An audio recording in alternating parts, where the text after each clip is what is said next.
il faut sacrifier beaucoup de ce qu'on dépend et qu'on affectionne combien. Sinon, c'est un effet du courage qui doit être continuellement mis à l'épreuve.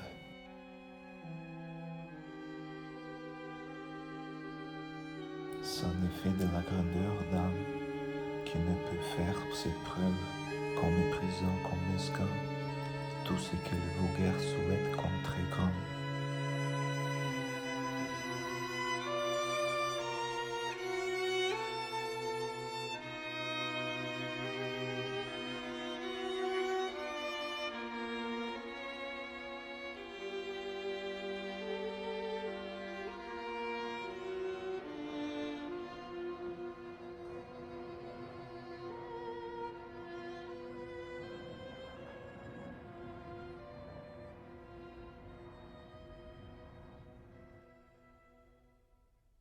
Receber sem orgulho, deixar ir sem apego.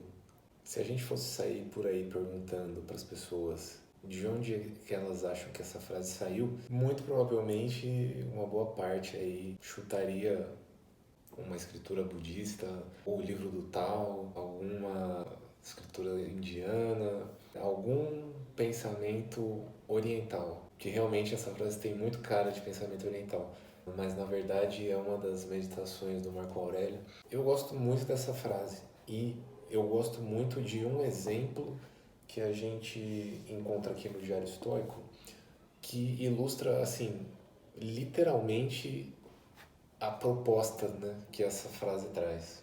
A gente está falando aqui de um exemplo que se passou em uma das guerras civis da Roma Antiga, Júlio César contra Pompeu Magno. A gente tem uma figura célebre nesse capítulo que é o Catão, o jovem. Em um determinado momento ali da guerra civil, Pompeu colocou toda a frota militar daquela parte do império diretamente subordinada ao Catão, o que para aquela época, naquela situação, naquele contexto, era assim um baita reconhecimento. Porém, Catão, o jovem, sendo ele um grande partidário da filosofia estoica, recebe isso de maneira assim totalmente indiferente. Não há relato de qualquer surpresa, qualquer gratidão, qualquer felicidade. Ele simplesmente aceita e continua fazendo o trabalho dele da melhor forma possível, como ele já vinha fazendo. Aí vem a reviravolta para deixar a coisa mais interessante ainda. Uma panelinha muito próxima ao Pompeu, e uma panelinha bem invejosa, inclusive, convenceu o Pompeu de que Catão era uma péssima ideia para deixar como líder. Pompeu cedeu a esse convencimento e rebaixou o cara que ele tinha acabado de promover. A gente falando de Roma Antiga, nesse cenário militar, isso aí é uma das maiores humilhações públicas imagináveis para aquela época. E, mais uma vez, Catão, o jovem, grande praticante do estoicismo, recebeu esse rebaixamento com a indiferença igualzinha a que ele tinha recebido a promoção. Ou seja, ele não encarou isso como uma humilhação, não encarou isso como uma ofensa, ele simplesmente encarou como parte do trabalho dele e continuou desempenhando do jeito que ele sabia fazer de melhor. A maneira como ele segue trabalhando após esse rebaixamento é, assim, de fazer a gente refletir bastante, porque no meio das tropas ali e tal, ele continuou sendo um líder por excelência. Ele continuava motivando todos os guerreiros, né, nas batalhas, ele continuava erguendo a moral do pessoal, continuava sendo uma figura excepcional de liderança, mesmo formalmente não sendo ele o encarregado. Assim, se você me perguntar, eu acho isso de uma sabedoria brutal, porque tanto a promoção como o rebaixamento eram coisas que não estavam no controle do próprio Catão. Ou seja, se ele coloca a felicidade dele ou a tristeza dele nessas coisas que ele não controla, a vida dele vai ser comandada por pessoas de todos os lados, menos por ele próprio.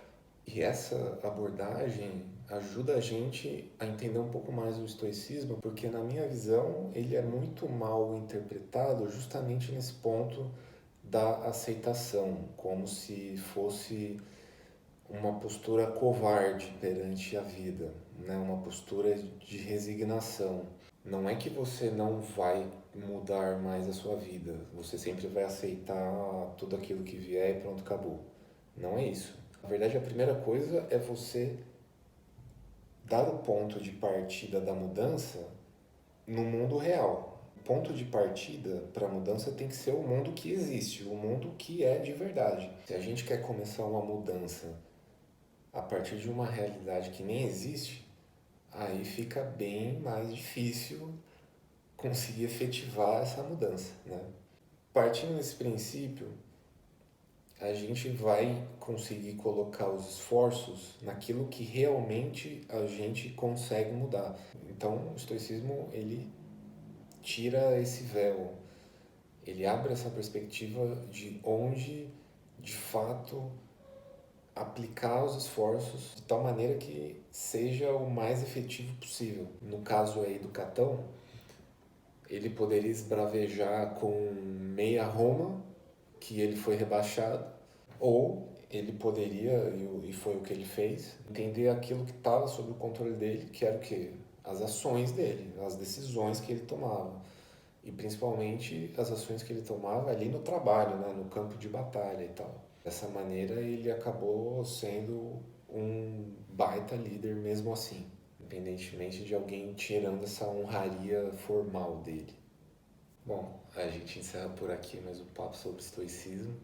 Eu agradeço novamente a sua atenção e até a próxima.